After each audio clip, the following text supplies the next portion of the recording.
Bismillahir Rahmanir Rahim. Assalamu alaikum wa rahmatullahi wa barakatuh. Alhamdulillah wahdah wassalatu wassalamu ala man la nabiyya ba'dah wa ala alihi wa sahbihi ajmain wa ba'd. Langu jina naitwa Ustadh Muallim Ibn Umar. Leo tupo ndani ya Ramadhani ya 17. Sayyidina Nuh alayhi salam wakati alipotengeneza au alipomaliza kutengeneza safina, kisha akapandisha vile ambavyo aliamrishwa vipandishe katika safina.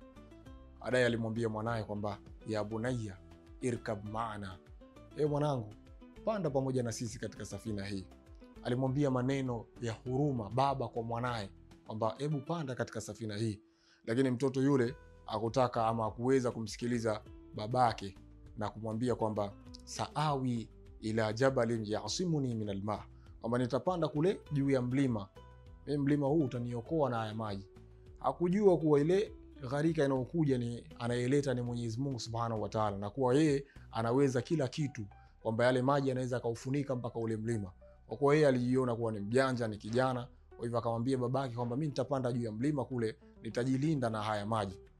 Lakini Mwenyezi Mungu Subhanahu wa Ta'ala anatuhadithia katika Qur'an na kutuambia kuwa ikapita baina yake Nabii Nuh pamoja na mwanae, pakawepo na wahala bainahuma almauju, pakawepo na utenganisho kati yao. Ikapita wimbi ambalo liliweza kuwatenganisha kati ya Nabii Nuh na mwanae, hakuweza kuonana tena. Inawezekana swali la kujiuliza mimi na wewe mtazamaji wa Rapta TV kuwa tuna mawimbi mengi ambayo mimi na wewe yameweza kututenganisha na watu wetu wa karibu, kama ilivyokuwa kwa Nabii Nuh na mwanae, kuwa wametenganishwa sasa na wimbi, hawawezi tena kuweza kuonana tena. Inawezekana wewe unanitazama hivi sasa, lipo wimbi ambalo limekutenganisha wewe pamoja na ndugu zako wa karibu, hamkuweza tena kuonana nao. Lakini ikawa si hivyo tu, tupo katika Ramadhani hii sasa hivi watu tupo pamoja. Inawezekana Ramadhani baada ya kuwa inaondoka sasa ndio ikawa ndo wimbi la kuweza kututenganisha tena, tusionane tena mpaka Ramadhani ijayo. Lakini swali la kujiuliza tena kwamba una uhakika gani kwamba Ramadhani inayokuja wewe utakuwepo hai?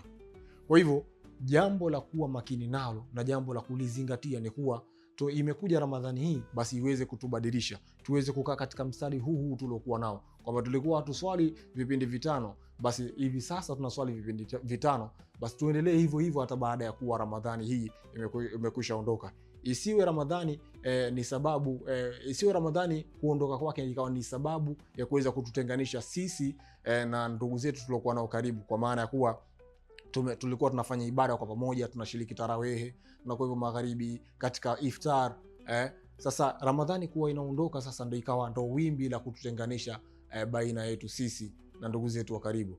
Tutafakari kupitia kisa hichi cha Nabii Nuh, lakini pia tujiulize maswali kuwa Ramadhani hii inaondoka imetubadilisha kitu gani mimi na wewe? Au Ramadhani kuisha kwake huku inapoelekea kuisha ndio inakuwa ndo wimbi la kututenganisha mimi na wewe? Hili ni jambo la kujiuliza na inapasa tulifikirie. Wabillahi tawfiq, wassalamu alaikum wa rahmatullahi wa barakatuh.